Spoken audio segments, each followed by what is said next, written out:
そこは色とりどりの花が咲き乱れるなだらかな平原だった。昼は春の日差しと夏の匂いに満たされ、夜は秋の空気と冬の星空に覆われる。地には花々と虫、森には水と緑と獣、そして水場には見目麗しい妖精たち。人石未踏の土地にして永遠の禁足地たる果ての島、その名をアバロン。星の内海、地球という星が持つ魂、その置き場所の別名だ。その花園に人の姿をした者がいる。質素ながら最上級の繊維で編まれたローブをまとった男だ。日差しを透かす虹色の長髪、気負いなく遠方を見据える瞳と姿勢。男は5世紀のもうじき滅亡するであろうある民族の島を後にして自分一人でこの楽園に転移してきた。ある王に仕えた魔術師だったが、王の最後の戦いを前に極めて個人的な女性問題で楽園に逃げ込んだ非人間である。多くの神話伝承に現れる偉大な魔術師たちの頂点の一人になった者、最高位の魔術師の証、世界を見通せる目を持つ人と無魔の根血児、名を花の魔術師マーリンという。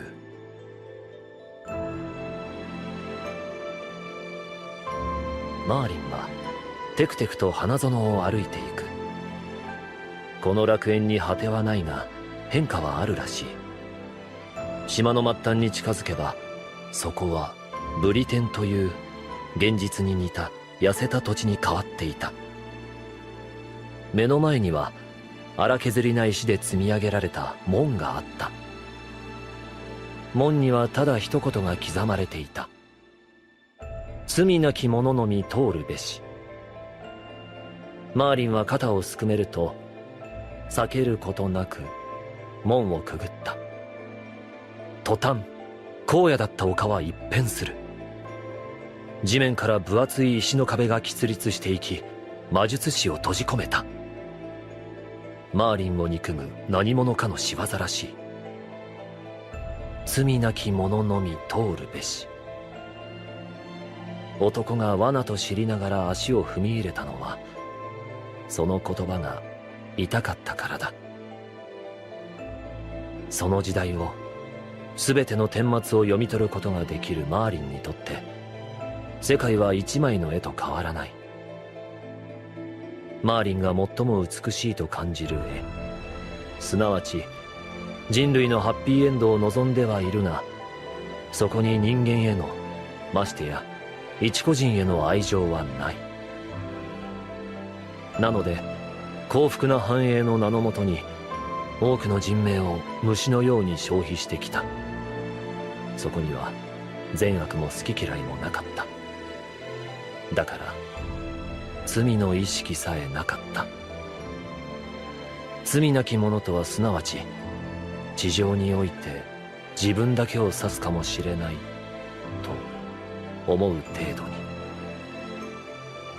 マーリンは人間に手を貸すだけ、王を作るだけ。それによって国がどうなろうと彼に責任はないし、罪悪感もなかった。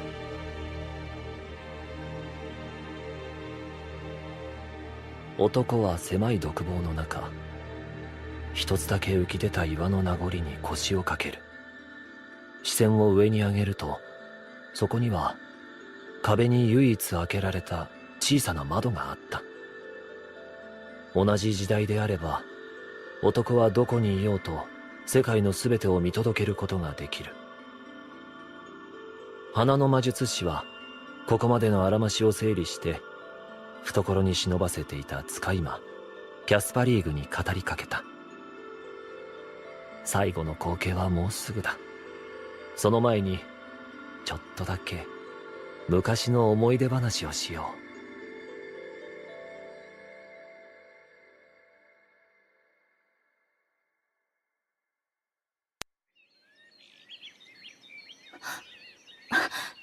けない。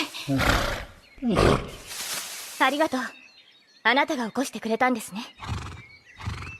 昨日は難産で心配しましたが、賢そうな目だ。きっとお父さんのエトのような立派な軍馬になれるでしょう。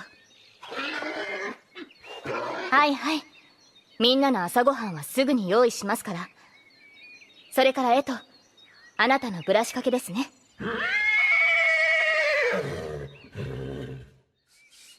聞いてください、エト。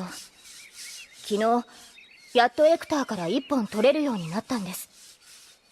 いえ、少しだけほんの一歩分押し出せただけですが、過酷な戦場であればあれはもう1本と言っていいのではないでしょうか。でも最近は困った顔を多く見るようになりました。騎士の鏡と言うべきエクターほどの人が暗く沈むのは心配です。あ、すみません。ブラシの手が止まっていました。この前思い切って聞いてみたのです。エクター、悩みがあるなら言ってください。食事の量を減らすこと以外なら何でも力になりますから。やはり足腰ですかと。そうしたら、それはあなたの気のせいでしょう。わしの体はあと10年は健在ゆえ。しかしアルトリア殿、その提案では何でもとは言えませんなと、全く動じる気配もありませんでした。そうですね。きっとまたケイニンさんが問題を起こしたのでしょう。さあ、終わりです。今日も見事な毛並みですよ、エト。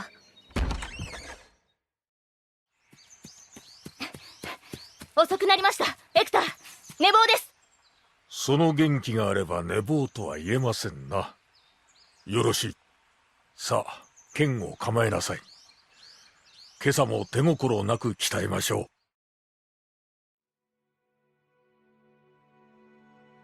う。5世紀、ブリテン島。この島は今、動乱の中にあった。土地を求めて異民族であるサクソン人たちが海を越えてきたのである。ブリテンは多くの部族とその王たちによって治められた島国だ。部族間のいさかいは絶えなかったものの、侵略者に対して部族の王たちは協力し合っていた。しかし王の一人がこの結束にひびを入れた。名はヒオウ・ボーティガーン。ブリテンの中から生じ、ブリテンを滅ぼさんと生まれた白い竜の化身である。最も偉大とされた王ウーサー・ペンドラゴンはボーティガーンとの戦いに敗れ、その姿を永遠に隠してしまった。かくしてブリテンは暗黒時代に突入する。だが人々は希望を失っていない。偉大な魔術師マーリンがこれも予言通りだと人々に語ったからだ。ウーサー王は後継者を選ばれている。この人物こそ次代の王、赤き竜の化身。新たな王が現れた時こそ円卓の騎士たちは集結し、白き竜は敗れ去る。王は健在なり、その証はじき現れるだろう。それが10年前の話だ。実のところウーサー王の後継者は今年で15歳になる。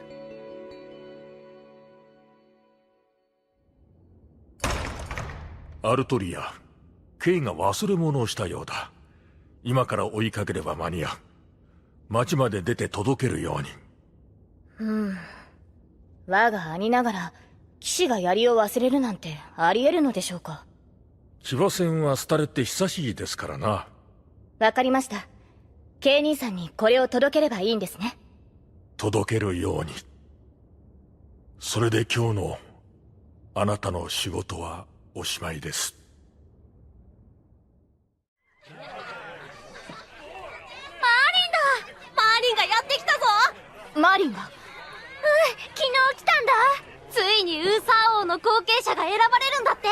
国中の騎士が集まってるよ。岩に刺さった聖剣を抜いた騎士が王様になるんだ。誰が抜くのかな。誰が王様になるのかな。そうだったのか。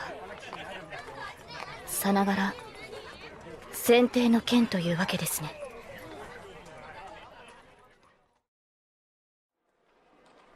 ケイ兄さん、おう。あれが選定の剣。聖剣よ、我を選びたまえ。ふっ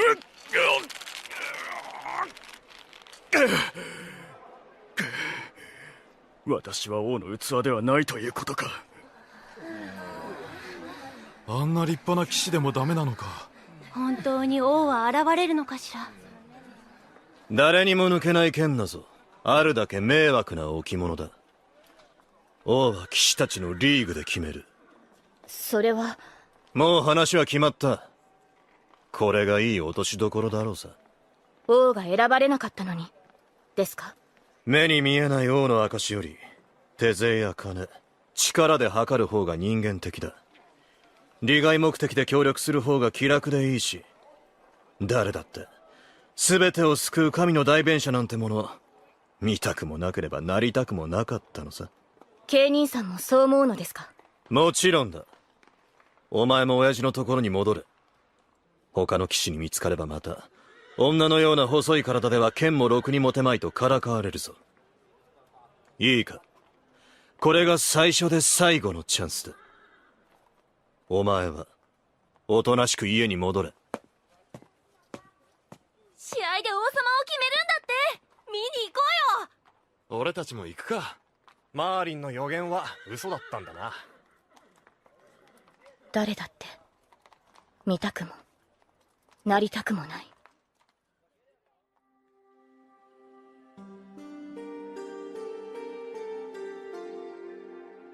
なぜアルトリウスという名の男と偽って暮らしているのか。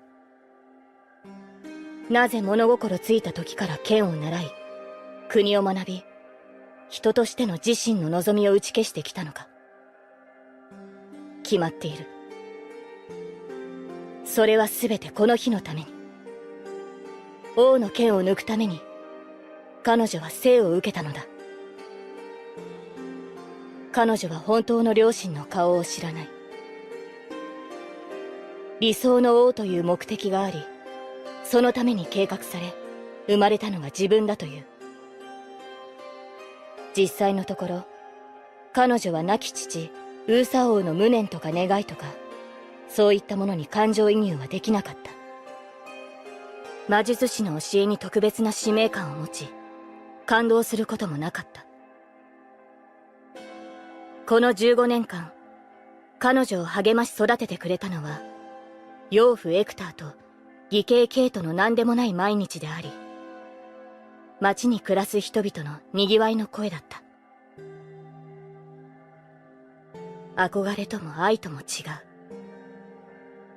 ただそういったものが彼女には良きものに移っただけ。町の一員になりたいとか、その中に混ざりたいとか、そういった望みは持たなかった。時折そういう光景を思い描くことはあっても、冷静に蓋をした。それでは何もかも取りこぼすと心の底で分かっていたからだろう。幼い頃の彼女は聡明ではなかったが賢明だったので、それだけはできないと自分に言い聞かせてきた。人が人として生まれるように、竜には竜に望まれた役割がある。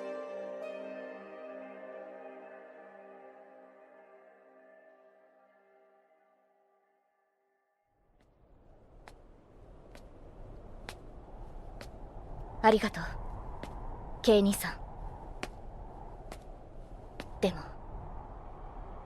ごめんなさい。その剣を手に取る前にきちんと考えた方がいい。驚きました。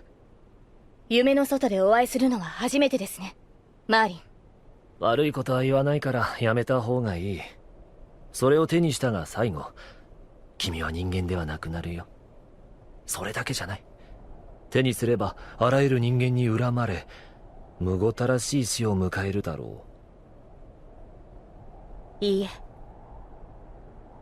う。いいのかい？多くの人が笑っていました。それはきっと間違いではないと思います。ああ、剣を抜いてしまったか。辛い道を選んだんだね。でも奇跡には代償が必要だ。アーサー王よ、君はその一番大切なものを引き換えにすることになる。あいつが家にやってきたのは5歳ぐらいの時だ。俺じゃない、あいつの年齢だ。一目で将来とびきりの美人になると見抜いたが、親父が兄として弟の教訓になれなんて言うから、そう思うことにした。まあ隠し通せるはずがないとも思ったよ。ウーサー王は次の王に人間ではないものを用意しようと考えた。人間と竜の根血、人の鋳型で生まれる王の化身だな。ウーサー王の血、竜の血、その二つをつなげるために最適な尊い女の血。ロマンスのかけらもない結果だけを残す行為だ。そこに愛があったかだと？あると思うのかよ。そんなことすらわからないからお前は非人間なんだ。こうしてあるとアーサー王は誕生した。魔術世界では概念受体というらしいな。人に竜の機能をつけるとか。どうあれまともな人間には育たないだろうよ、普通ならな。だがあいつはその点が普通じゃなかった。今じゃそれこそ真実味のない話だが、あいつは町にいる娘たちと何も変わらなかった。ただの町娘だよ、町娘。ああ、けど負けず嫌いなのは生まれつきだ。あいつの勝ち負けの基準ってのは情けない自分に対してのものだった。へこたれてもすぐに顔を上げる前向きな精神にも程がある。そのくせ傷つきやすい。素直すぎて物事を受け流すことができなかったんだろうな。そんな奴が10年間親父のもとで厳しく育てられたんだ。そりゃ理想の王にもなるだろう。俺はいい迷惑だったが。選定の剣を抜いた後のことはお前の方が詳しいだろう。修行を終え選定の剣カリバーンを使いこなせるようになった。ようやくあいつは王の名乗りを上げた。11回に及ぶサクソン人との海戦を制し、費王ボーティガーンを討ち取り、この白亜の城キャメロット城が完成した。それから10年、息つく暇もなかったな、お互い。お前は王の補佐と言いつつ女遊びに邁進し、俺は円卓の任務を片手間にして女の尻を追いかけていた。アーサー王は諸侯たちをまとめながらサクソン人との戦いをうまくこなしていった。まあまあ穏やかな知性だと言っていいだろう。戦王ウーサーの野望通り理想の王が誕生したわけだ。一方俺の心配は杞憂だった。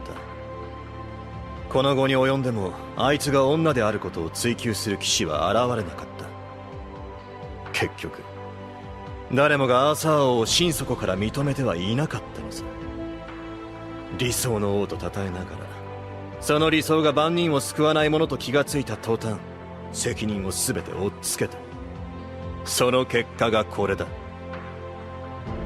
アーサー王がローマから戻ってくる頃にはモードレットが挙兵しているだろう。俺はこんな馬鹿げた内輪もめはたくさんだ。適当な理由をつけて退散させてもらうとも。最後にアーサー王について書簡を聞かせてくれだって。あいつは幼い頃から一日の大半を王としての教育に充てられた。おまけに眠る時間すら馬の世話や村の見回りなんぞに使っていた。あいつの人生にはあいつが守ろうとするものの実体験が全くない。こんな薄ら寒いことがあるか。俺は巨人の首だって口先一つで切り落とす男だが、その俺ですら顔をしかめる。まだ親父と暮らしていた頃、あまりの気持ち悪さに俺はつい口を出した。おい、お前いつ眠ってるんだ。ご心配なく兄上。明け方から日が昇るまでしっかり眠っています。あいつは笑顔で言いやがった。明け方から日が昇るまでときた。3時間もありゃしない。だが後日、知りたくもない事実を知った。あいつは夢の中でさえ無魔であるお前に王の教えを叩き込まれていたのだと。お笑い草だよ。つまるところ本当に眠ってすらいなかったわけだ。だから今この国の終わりを前にしてふと思ったんだ。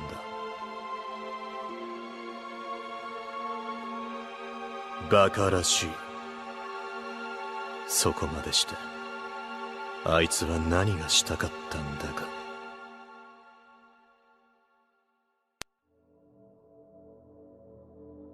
ボーティガーン討伐の後、アーサー王は破壊された城塞都市の復興に着手した。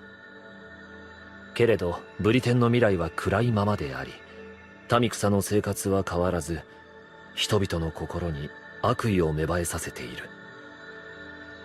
アーサー王は輝ける王ではなかったのか。彼の言葉に従っていれば豊かな国になるのではなかったのかと。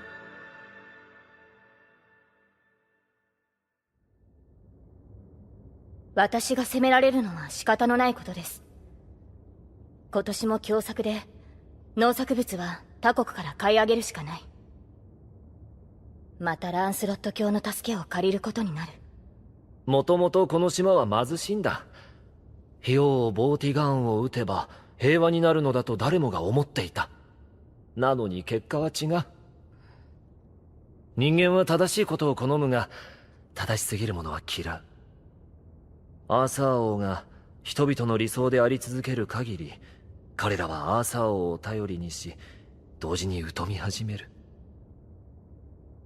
君はそういったものを飲み込み、あるいは踏み砕いて君臨しなければならない。君に与えられるものは不義と不理解だ。でもそれが多ければ多いほど民草の生活は安定する。私が苦しむほど国は豊かになると。うん、分かっていたことだろう。君はそれを承知で選定の剣を抜いたんだから。はい、その点において私はうまくやっていると自負しています。見ていてください、マーリン。すぐにとは言えませんが、必ずこの島を良き国にしてみせます。伝説に言うアバロンにも負けないよう、きっと。魔術師が間違いに気がついたのはこの時だ。彼女にとって大事なのは王としてのあり方ではなかった。彼女は人々の生活のために剣を取った。王としての尊厳なぞ初めから考えてさえいなかったのだ。戦王ウーサーと魔術師の過ち。彼らが求めたものと彼女が求めているものの差に気づきながら、魔術師は同時に彼女を侮っていたことも思い知った。どうせ統治が続けばこの女の子も後悔する。その時に手を引いてやればいい。そんな思い上がりをしていた己の醜悪さに魔術師は恥じ入り、今からでも道は変えられないかと模索したが、もう何もかもが手遅れだった。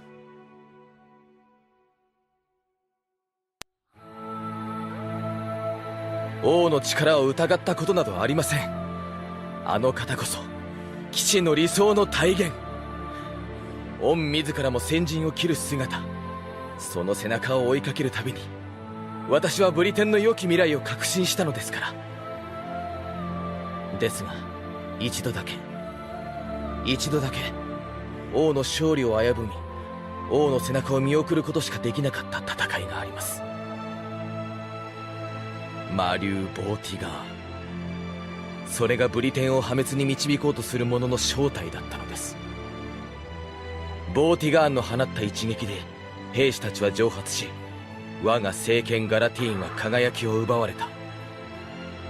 王の聖剣エクスカリバーの輝きもわずかに灯るかがり火のようだった。戦いは数時間に及びました。魔竜はその方向で暗雲を呼び巨大化していった。兵士たちの武器を、死肉を、城塞の瓦礫を巻き込みながら顕現する竜の首。王は知っていたのでしょう。ボーティガーンはブリテンそのものだと。アーサー王、敵はブリテン島全てを肉体とする者。聖剣といえど叶いませぬ。今は撤退を。もう少しだけ手を貸すものだぞ、ガウェイン卿。王、私と貴公が揃っているのだ。島の感触の一つや二つ、聖剣の担い手なら沈めなくては立つ瀬がない。はっ王、魔竜の手を封じました。それでこそガウェイン卿。もう片方に塞げばこれで空には逃げられまい。ですがそれではもう武器が。それは最果てより光を放て。その輝く槍は。楚は空を裂き地をつなぐ嵐の怒り、ロンゴミニア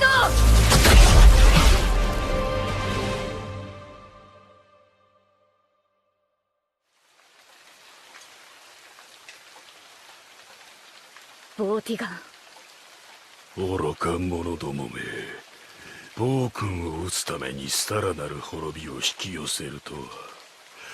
我が弟ウーサーの子よ、お前ではこの国は救えない。なぜならもう神秘の時代は終わったのだ。この先は文明の時代、人間の時代だ。お前の根底にある力は人間とは相入れない。お前がいる限りブリテンに未来はない。呪うがいい。古きブリテンはとうの昔に滅んでいる。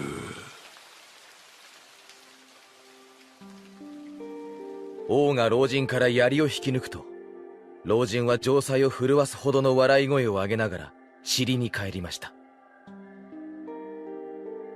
戦いの終わりを告げる王の姿はいつにも増して光にあふれていた。あの姿を見届けた者は誰もが王の力に感服したでしょう。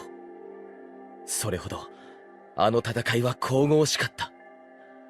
未だ国は荒れていましたが、我らにアーサー王がいる限り恐れるものは何もなかったのです。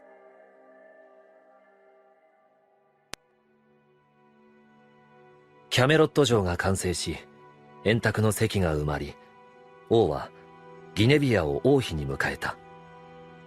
ギネビア王妃は真相を知りながらもよく王を支え、王妃として振る舞った。円卓の物語が花開くのはこの時期だ。事実、ブリテンがどれほど荒廃しようと、キャメロットだけは常に笑顔と希望に満ちていた。人々はアーサー王の意向だと信じ、騎士たちは自分たちの努力の賜物だと誇り、王はただ一人現実を見据えて苦悩していた。永遠に咲き続ける花はない。キャメロットの意向は健在であっても、ブリテンは衰退する一方だった。では国土の荒廃は異民族の侵攻によるものだけではないと？残念ながらね。この島は本土から離れた異邦だ。西暦になり神秘が消えていくこの星で、未だ色濃く寝台の空気を残している。ピクト人や竜、ムマが実在するのもそのためだ。そしてブリテンの人々もこの分類に含まれる。民たちもそうだというのですか？侵略は異民族だけの話じゃない。土地そのものが変えられていくんだ。凶作は君たちが滅びるまで続くだろう。新しい生き方を模索しろと？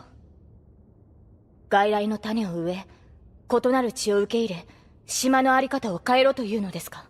それも一つの道だと言っているだけさ。何にせよ時間が必要です。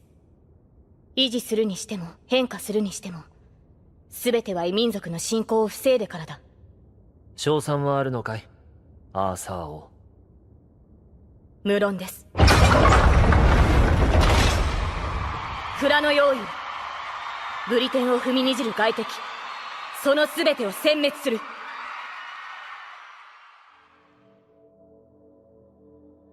アーサー王が駆け抜けた12の海戦、その終盤、運命の丘に続く旅路はこうして始まった。軍議のない日はなく、野営しない夜はなかった。常に先陣に立ったのは覚悟の表れか。戦いに出るためには多くの民を切り捨てねばならなかった。戦いに出たからには全ての敵を切り捨てねばならなかった。島を守る戦いのために小さな村を干上がらせて軍備を整えるのは常道だった。明日勝つための措置だ。皆耐えてほしい。彼女ほど多くの人間を殺め、多くの人間に憎まれた騎士はいなかっただろう。しかし戦場をかける姿に迷いはない。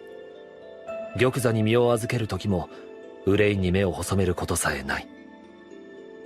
人の感情を持っていては人間は守れない。その誓いを彼女は厳格に守り続けた。そうして何度目かの勝利の後、アーサー王は人の気持ちがわからないと、円卓の騎士の一人はそうつぶやいてアーサー王の元から去っていった。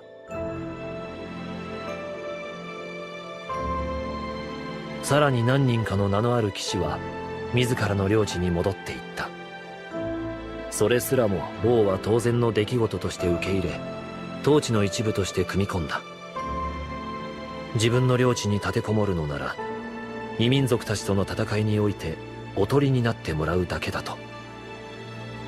その判断は余計に騎士たちを恐れさせた。見目麗しく騎士たちの誉れであった王はそうして孤立していった。だが彼女の心は変わらない。キャメロットを後にしてから1年、異民族たちとの運命を分かつ決戦においてアーサー王は勝利を収めた。当然の結果である。騎士たちの全てが明日の一生を得るために戦っていた中、彼女はこの戦いに勝利するために全ての軍略を立て決断してきたのだから。もはや滅亡を待つだけだった国はそうして束の間の平和を得た。その後の出来事を語るのはいささか疲れる。彼女は島の秘密を信頼できる秘書官に打ち明け、その解決を試みた。秘書官は島から神秘が失われるのならそれに匹敵する奇跡を手に入れるべきだと進言し、王はその提案を受け入れた。後の逸話に残る円卓の聖杯探索である。王の言う聖杯を求めて多くの騎士たちが探索の旅に赴き、志半ばで帰還した。そしてアーサー王が玉座をいただいてから10年目の終わり、最後の年、ランスロット卿と王妃ギネビアの不貞が露見した。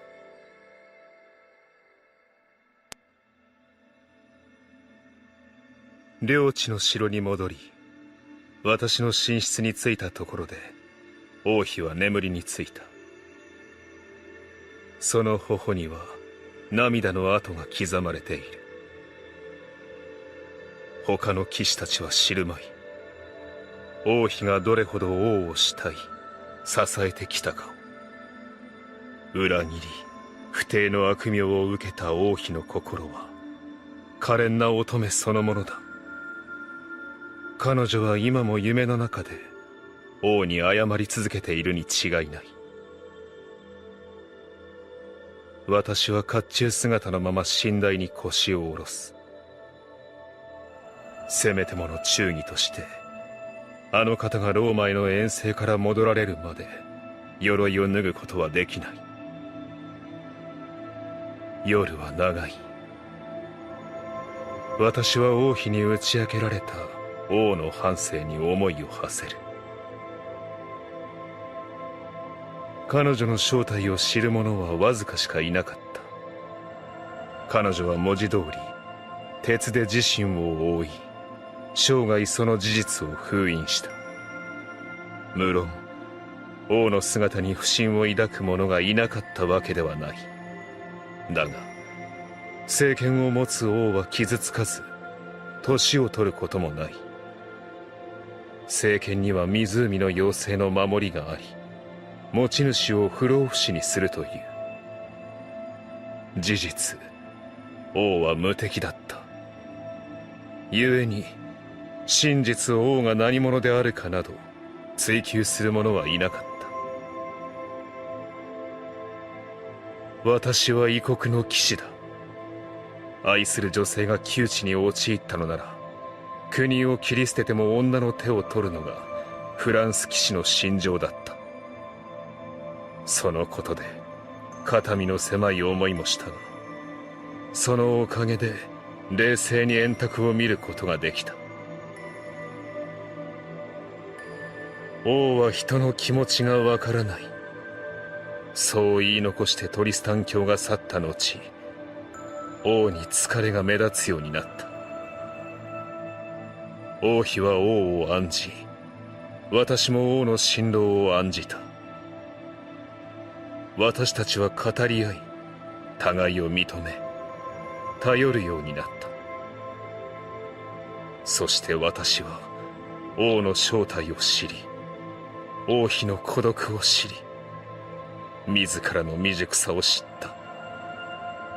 あの瞬間、私を支配したのは怒りだ。あれは清らかなるものすべてへの怒りだった。私はあの時ブリテン島そのものにどうしようもない憤りを感じたのだ。秘書官にまで上り詰めた騎士アグラベインは王の正体を知っていた。知った上で利用し、王妃をも脅していたのだ。王妃を侮辱されたことが私を最後の決断に走らせた。私は多くの騎士を切り伏せ、友たちの命を奪い、自らの領地に逃げ込んだ。私は不貞を働いた裏切り者であり、騎士を名乗ることさえおこがましい獣に落ちた。それでいいと心の底で叫ぶ男がいた。私は愛する女を取ったのだから。だが王は許すと言った。我が友、我が誇り、我が理想の騎士よ。貴公の行いであるのなら必ずや誠があろう。私はそれを信じている。そう記された免状を見たとき、私は自らの魂が狂い、ただれ落ちる結末を予感した。ありえない。だが王は本気で許している。祝福している。私と王妃を。もし自分も王と同じ立場であれば、裏切り者を許すことができるだろうか。いや、その前提は間違いだ。王は前提からして我々とは違う。人ではないし、人として育てられなかった。そうありながら、あのお方は人として正しくあろうとしている。人間としての幸福を知らない者が、人々の幸福を愛しているのだ。まさに化け物。ボーティガーンを上回る怪物だ。そう。逃げたのは恐ろしいからだ。王を今でも尊敬し、敬愛している。だがあれを人間としては容認できない。してはならない。あのあり方を素晴らしいなどと片付けては、それこそ城を去った騎士と同じだ。今胸中に生まれた恐怖はいずれ怒りとなり、憎悪となり、永遠に理想であり続けるあの王を呪い続けるだろう。忌まわしい未来ではあるが、私のような男にはそれが当然の報いなのだ。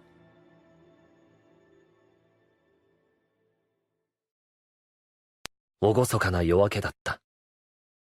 港は大船団の出立の準備で上を下への大騒ぎだ。彼女と魔術師はそういった人々の喧騒から切り離された鳩場で最後の会話をしている。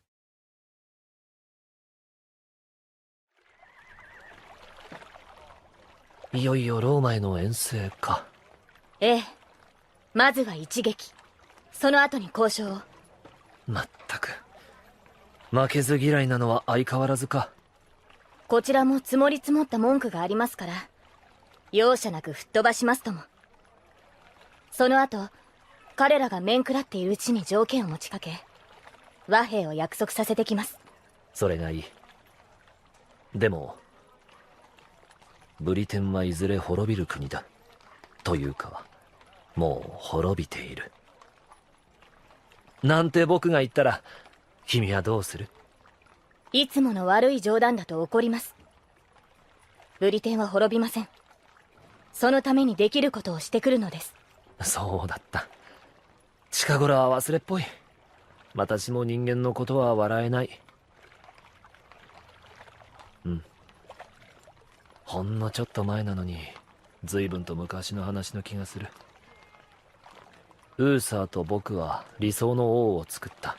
それはうまくいったと思う。でもその後は予想通りにはいかなかった。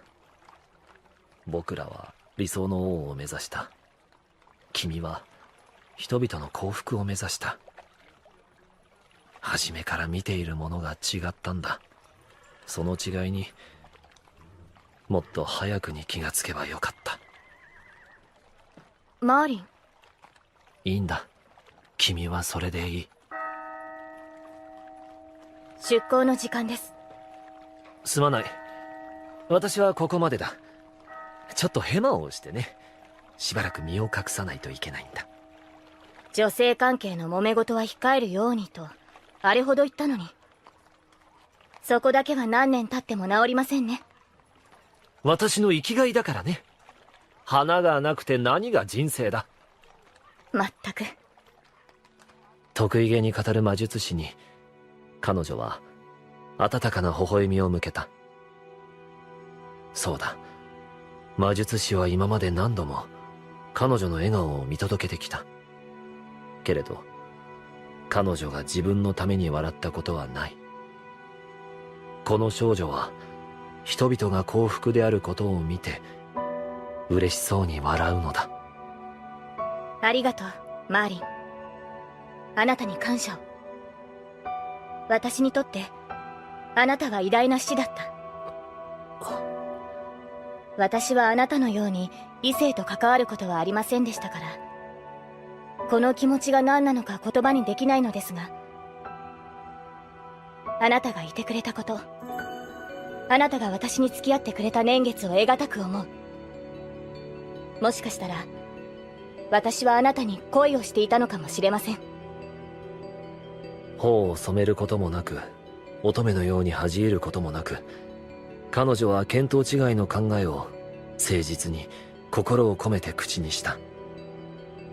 無論それは恋ではない。人としての生活を経験しなかった彼女が今まで伝え聞いた範疇において最上の感謝を見当違いの言葉に置き換えただけだ。最後の会話は終わった。船は王を乗せて黄金の海に出る。それを見送りながら魔術師は独白する。私には人間の愛はわからない。アルトリアは人間の愛をまだ知らない。そんな二人が互いに恋を口にするなんて皮肉にも程がある。いや、それも当然の結果かな。非人間な者同士が人間の真似事をしてみたんだ。噛み合うはずがなかったのさ。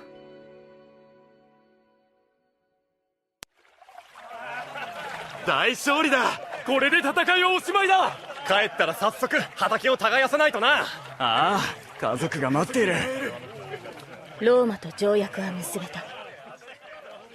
私が生きているうちは攻めては来ないだろうが。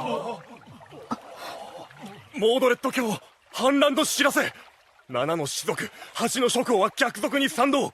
キャメロットは陥落したとのこと。それが彼女の功への報いだった。モルガンの子にしてアーサー王の写しみである移民をモードレッド。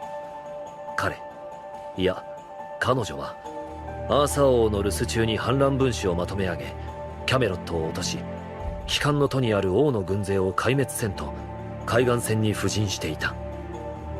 後の世に言うだろう。アーサー王最後の戦い、騎士道が花と散った黄昏の戦場、多くの輝きが途絶えた屍の石踏み、カムランの丘の戦いと。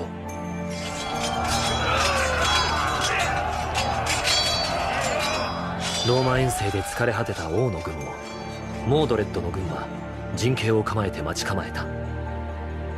アーサー王とその側近たちが上陸できたのはブリテンに残っていたガウェインとケイの助力があったからだ。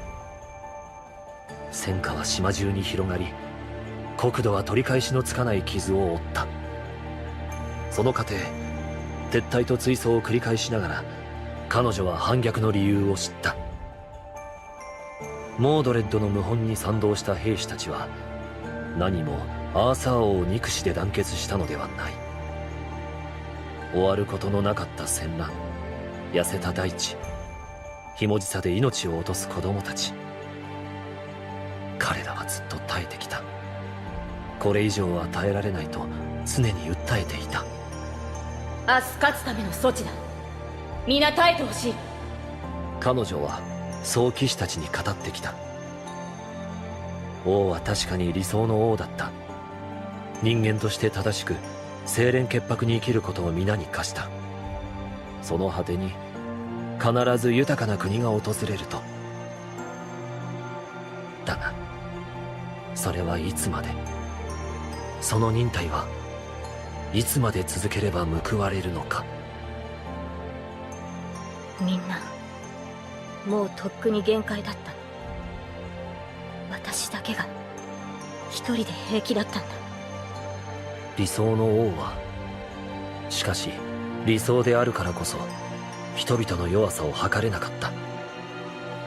客観的に見れば誰にでもわかる。彼女の心はこの時に折れていたのだと。7日目の朝、戦いはカムランの丘に到達した。両軍の激突は夕暮れまで続いた。自軍も敵軍も死に絶え、もはや生きている者は数えるほどの屍の山。血にまみれたカムランの丘で、彼女はある騎士の言葉を思い出す。王は人の心がわからない。その通りだと認めながら、彼女は折れた心をつなぎ合わせて槍を握る。政権はとうに輝きを失っていた。彼女の心が折れた時、地上の星は冷え切ったのだ。もはや戦場に残った騎兵は2つのみ。王の前に現れたのは異形の甲冑、血にけぶる剣、クラレントを引きずる騎士の姿は勇気そのものだ。国を奪い兵を殺し、形のないものに飢えた勇気は語る。ようやくだな、アーサー王。モードレットか。長かった。ここにたどり着くまで長く戦場をさまよった。どうだ、あなたの国はこれで終わりだ。終わってしまった。私が勝とうとあなたが勝とうと、もはや何もかも滅び去った。なぜ自分に王位を譲らなかったのか。なぜ自分を息子と認めなかったのか。なぜ自分はこんな形で産み落とされたのか。なぜ答える。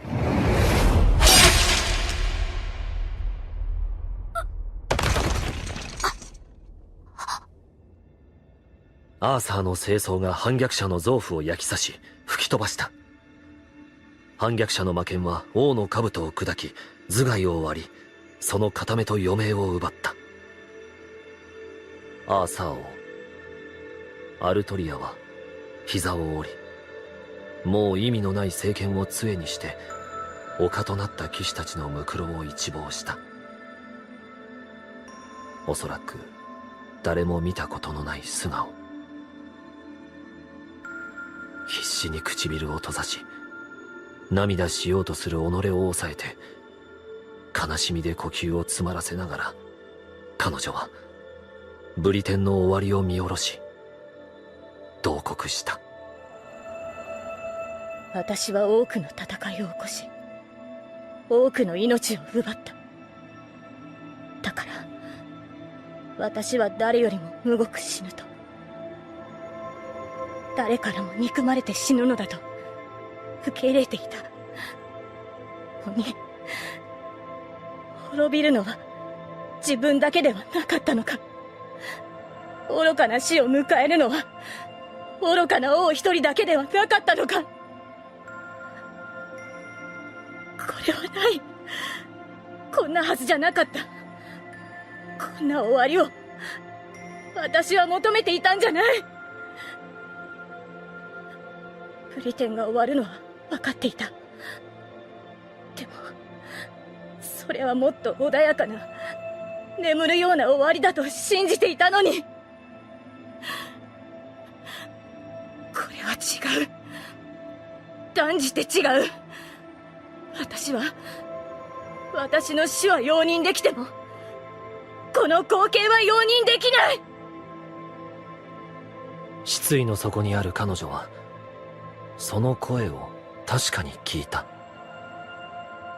機会を用意する、その願いの成就と引き換えにその死後をもらい受けたいと。それが何を意味するのかわからない彼女ではなかったろうに。それでも王はすがってしまった。この滅びを回避できるのなら何を代償にしても構わないと。ああ、悪辣な奇跡が彼女の思いを救い上げる。王はブリテンの滅びを憎むあまり、自らの救いを拒絶した。王にとっての聖杯探索はこの時に始まった。彼女は未来永劫救われることのないループに落ちたのだ。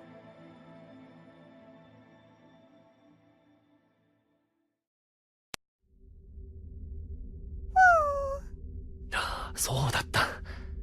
閉じ込められていたんだっけ、私は。なんと武骨な檻だ。この檻を編んだ術者はさぞ細かな仕事が苦手と見える。男は肩にかけていた杖を手に取ると、杖の頭で床を叩いた。瞬間、塀の作りはより強固なものに、たとえ世界の終わりであろうと壊されない戦闘になった。出入り口に当たるものはない。この塔はもはや外界と関わりようのないウテナになったのだ。魔術師はここで一人、生きたまま己の罪を見届ける道を、なんとなくその場の気分で選んだのだ。男は岩に座って窓を見ている。滅びの丘を見つめている。彼女がどのような状態に陥ったのか、男は正確に把握している。彼女は願ってしまった。ブリテンの、いや、失われた人々の救済を。その結果があれだ。王はカムランの丘にとどまり、死の淵であらゆる時代に召喚され、幾度となく聖杯を求めている。おかしな話だが、今の彼女は生きながらにして英霊なのだ。そして聖杯を手に入れてしまえば契約は成立だ。彼女は死後守護者として戦い続けることになるだろう。それならそれで仕方ないと男は思う。けれどある事柄だけは容認できない。あの少女が聖杯に何を願うかなんて推理するまでもなく分かっている。彼女はいつか必ず選定の日のやり直しを望むだろう。それは自らの存在の否定だ。アルトリアという少女のこれまでの戦い、苦しみを消し去ってしまう契約。その願いだけは非人間である魔術師にも間違いであると断言できる。同時に私は彼女の性能を知っている。何があろうと必ず聖杯は手に入るだろう。聖杯が手に入れば彼女は望みを叶えるだろう。救いのない未来を待つというのはこんなにも苦しいものだったのか。花園に時間は積もらないが、今は時間が止まったかのようだ。一秒一秒が耐え難い永遠に感じられる。一秒一秒が目を背けたい刹那に感じられる。そして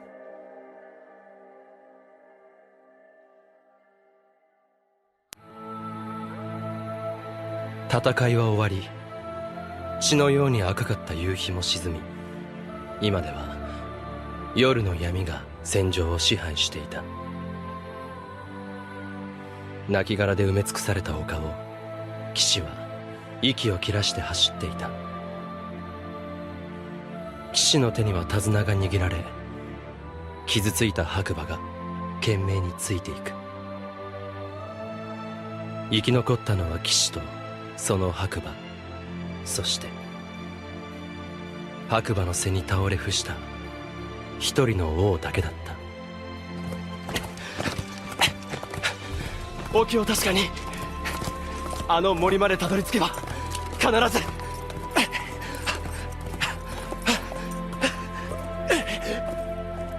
騎士は血に濡れていない森を目指す。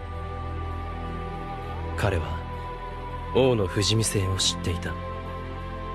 故にどこか清らかな場まで抜けられたのなら王の傷は癒えるのではと信じたのだ。否、そう信じるしかできなかった。彼は国に仕えたのではない。彼はこの王だからこそ剣を預け、力になろうと邁進し、若輩の身でありながら王のこの絵にまで上り詰めたのだ。素顔の見えない王、私情を隠し公平無視であろうとした少年。身近にまで行けば王の素顔が見られるのではと期待した。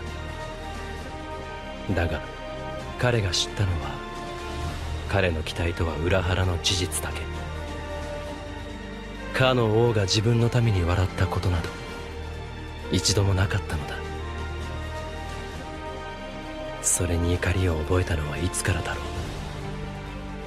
騎士はいつかこの王の芳背に光が与えられることを願うようになった。だが王はまだ孤独のまま。故に騎士は王の死を拒み続けた。たどり着いた森で騎士は王の体を大樹に預けた。王、すぐに兵を呼んでまいります。どうかそれまで辛抱を。ベリビエール。王、意識が戻られましたか？うん。少し夢を見ていた。夢ですか？そうだ。あまり見たことがないのでな。貴重な体験をした。それは。ではどうぞお気遣いなくお休みください。私はその間に兵を呼んでまいります。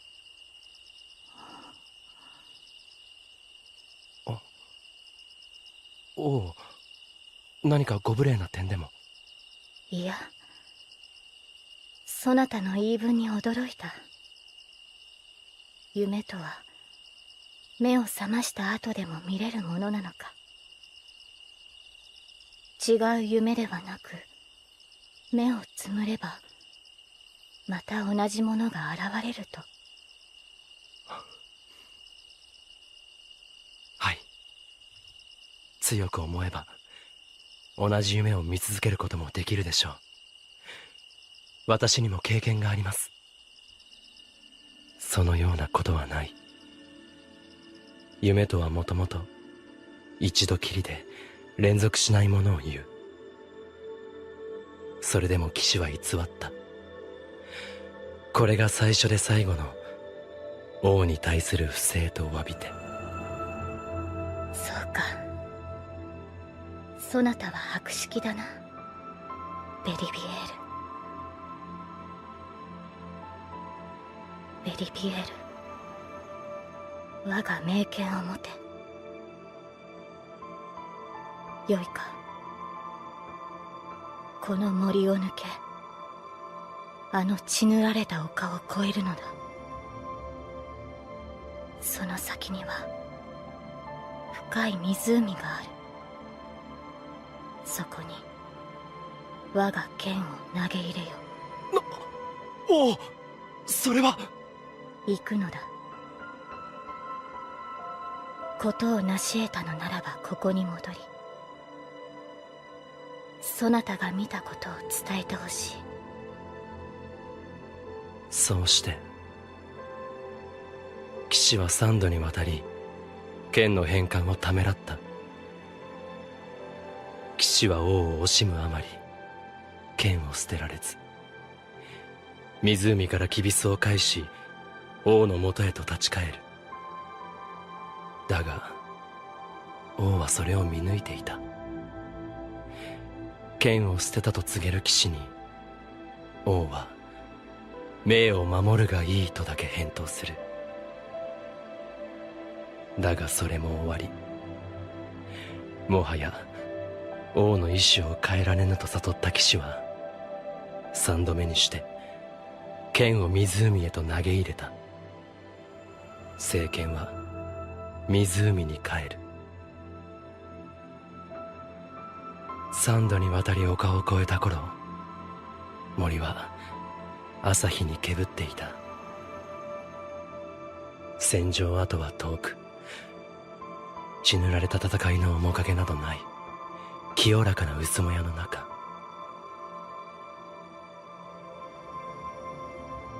湖に剣を投げ入れてまいりました。剣は湖の婦人の手に確かに。そうか。ならば胸を張るがよい。そなたはそなたの王の命を守ったのだ。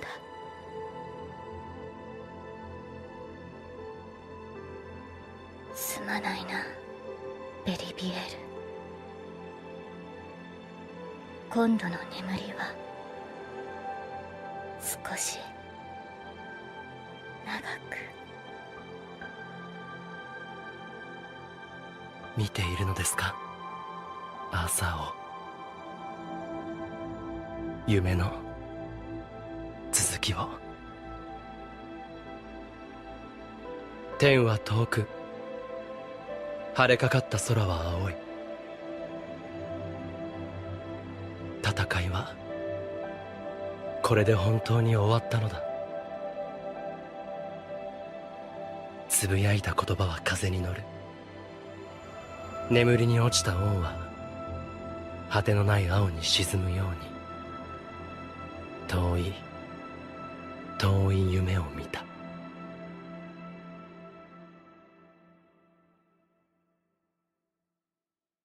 よし！美しい！なんて奇跡だ！どうなっているんだこの世は！まさかこんな結末があるなんて！何があったかは知らないが、話は丸く収まった。彼女は長い聖杯探索の末、自らの運命を良しとした。戦いに疲れ、諦めての脱落ではない。彼女は間違いなく聖杯を手に入れ、そして、自分の意志で否定したのだ！誰が何と言おうと、王は最善の道を選んだ。滅びであったとしても、この結末に間違いはない。その人生は誇れるものであったのだと。それを最後に彼女が受け入れてくれたのなら、もう外に出る必要はない。君が目指したもの、君が残したもの、君が私に与えたもの、それら全てが私の報酬だ。しかし、あの強情な娘が負けを認めるとは驚きだ。よほどおかしな出会いがあったんだろうな。いつの時代かわからないが、私に見えるものは今だけだ。せめて未来であれば、事の顛末ぐらいは楽しめるのだけど。ありがとう、マーリン。あなたに感謝を。私にとってあなたは偉大な父だった。あの時は参ったな。あんなどうでもいい言葉がこんなに辛く聞こえる時があるとは思わなかった。それも自業自得か。もう見るべきものは見た。いや、十分すぎるほど美しいものは見た。さあ、お行き、キャスパリーグ。僕はここでいい。お前は自由に、本当に美しいものに触れてきなさい。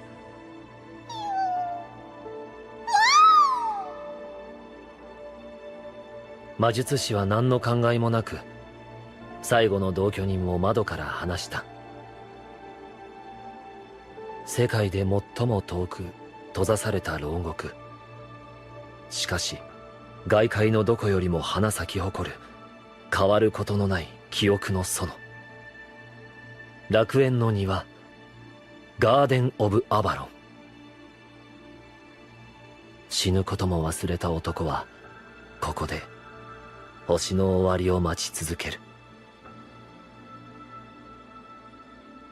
王の物語はこうして楽園の果てで語られることになった。